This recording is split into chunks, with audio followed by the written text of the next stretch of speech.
Moi déjà, quand on me parle de danse, je me vois moi. Parfois, je m'identifie comme la danse. Je peux dire c'est le don que Dieu m'a donné. Sans le vouloir, je danse. La danse m'a apporté ce qu'on appelle la paix intérieure. La danse m'a permis d'être une meilleure personne. La danse m'a poussé à comprendre, à voir beaucoup d'aspects de la vie d'une manière que tout le monde ne voit pas. C'est lié à mon âme. Sans la danse, Daniel Hamasoumala n'existe pas.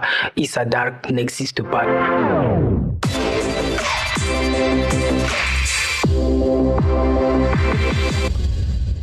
Salam alaikum.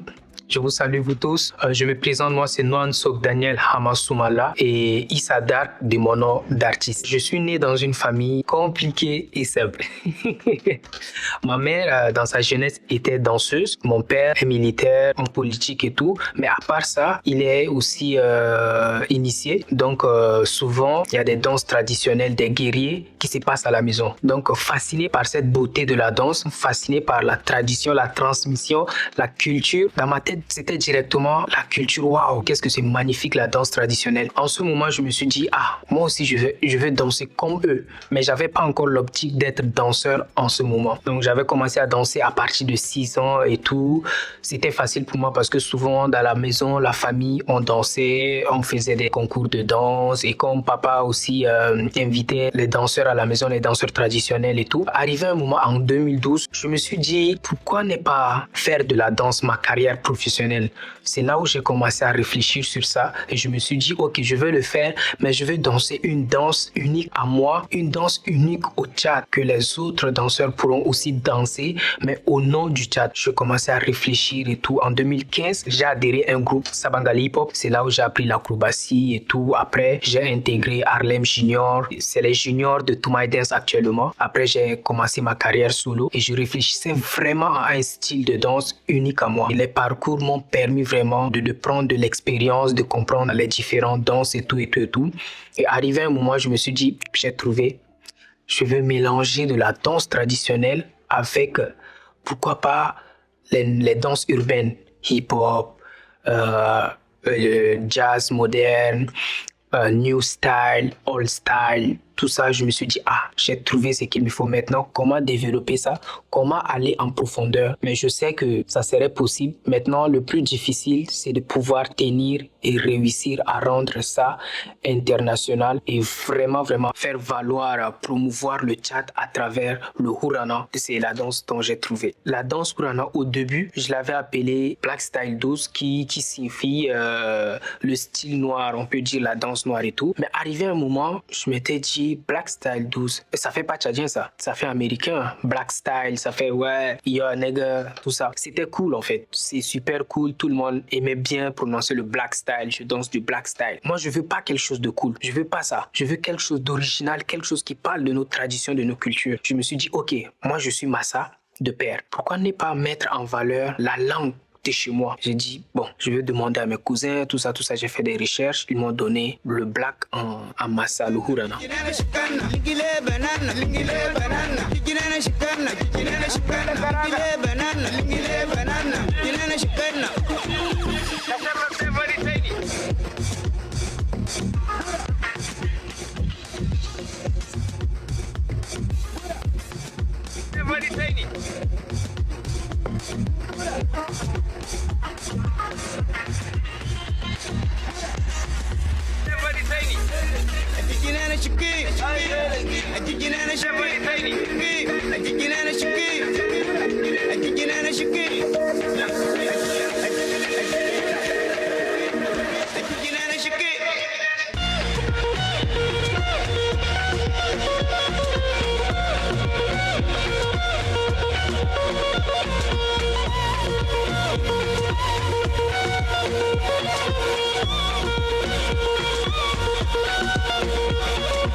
Pour arriver à ce niveau, surtout, il y a eu une personne que j'ai défiée. Le défi reste, je pense, ça va vraiment durer parce que cette personne est vraiment en haut et je dois vraiment rattraper cette personne. Et cette personne, personne d'autre que Afrotronics, connu sous le nom de Caleb Rim Toubaï. On s'était rencontrés la première fois, c'était en fin 2018 où il avait remporté le trophée de meilleur DJ d'Afrique. C'était grâce à Monsieur Youssou Dairo. Donc il nous avait dit il y a Afrotronic, c'est lui qui a chanté Hi Azabara. Il dit j'aimerais le rencontrer. Et pop, on part au salon et tout, il nous présente. Dès que je l'avais vu, je l'avais tutoyé. Je sais que c'est impoli. C'était venu comme ça seulement. Je sais, parfois je suis un peu fou dans ma tête. Je l'avais dit, toi, je serai plus fort que toi, meilleur que toi, mais en danse. Il était là, il me connaissait pas.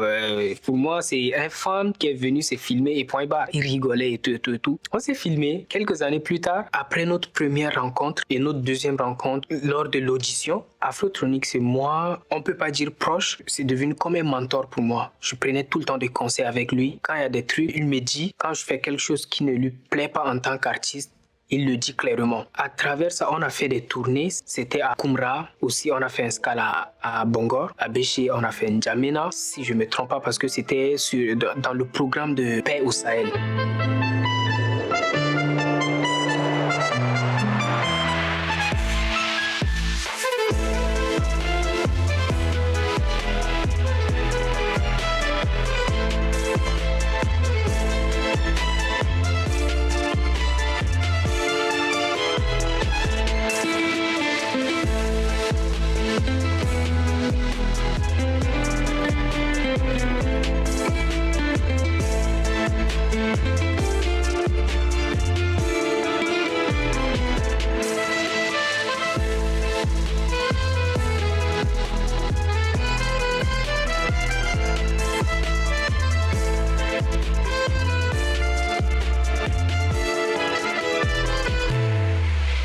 Comment j'ai quitté le Tchad pour venir en France? C'est grâce à une invitation d'un chorégraphe tchadien résidant en France. Il nous a repérés à travers notre dynamisme, notre originalité sans être vulgaire. Désolé, notre travail, notre façon de faire et surtout le fait de tenir bon en fait. Parce que c'est vraiment difficile au Tchad d'être danseur. De un, les cachets sont vraiment minimisés et à cette étiquette sur nous, danseur est égal à voleur. C'est très frustrant. Mais nous, on a tenu bon et voilà. À travers ça, Dieu nous a ouvert des portes. Arrivé ici, au dernier moment, on s'est dit pourquoi pas rester ici parce qu'on a vu plus d'opportunités. Je sais qu'il y aura peut-être des polémiques à travers ça, mais ce qui est sûr, et je dois vraiment l'exprimer, parce qu'il faut que quelqu'un parle un jour pour ça. Je trouve vraiment que le Tchad néglige ce qu'on appelle la culture, néglige ce qu'on appelle nos traditions, néglige ce qu'on appelle notre culture. Ces trois choses doivent aller de pair et mises à l'avant. Pourquoi je dis ça? Un homme qui n'a pas la connaissance de sa culture, de sa tradition, perd facilement la route. Je dis ça, c'est parce que j'ai vu beaucoup de gens et ça m'a touché aussi. Arrivé un moment jusqu'à ce que je me suis ressaisi parce que j'étais plus dans vouloir faire comme d'autres pays et tout, tandis que mon identité, c'est le Tchad. Mon identité, vraiment, c'est dans ce pays-là. Ma racine, c'est là-bas. Et comment connaître sa racine? C'est de se rapprocher de sa culture. C'est de se rapprocher de sa tradition. Ces deux choses, on ne doit pas les oublier. Et au Tchad, c'est carrément négligé. Et la danse au Tchad est très mal vue parce qu'ils se disent que non, c'est les trucs des vailloux. Non, la danse au Tchad vient de nos ancêtres. On a des mouvements de danse innés. Pourquoi on a ça? C'est parce que ça vient déjà de nos ancêtres. La danse, c'est quelque chose de spirituel. Les ancêtres utilisaient ça pour communiquer avec les dieux, pour parler à leurs ancêtres aussi. C'est une connexion spirituelle qu'on doit vraiment prendre en compte dans ce pays et lui donner de la valeur à n'importe quel art traditionnel, culturel, tout ce qui va. Parce qu'on en a vraiment besoin pour développer notre esprit. Parce que si on arrive à connaître vraiment notre histoire, personne ne pourra venir marcher sur nous. Là maintenant, si j'ai un message à passer par exemple aux jeunes, c'est que ne laissez pas l'école pour la danse, ne laissez pas la danse pour l'école, car les deux vont aller de pair. Et pour commencer une carrière de danse, ne soyez pas pressés, travaillez, prenez votre temps. Tout va arriver petit à petit. Le travail, la difficulté, la persévérance, tout ça doit être ancré à vous. Comprendre que voilà, c'est pas parce que c'est difficile aujourd'hui que ça ne va pas aller mieux demain. Et je vous mentirais si je dirais que non, moi, tout va bien pour moi. Non, pas du tout. Sauf que dans ma tête, je me dis, demain sera meilleur.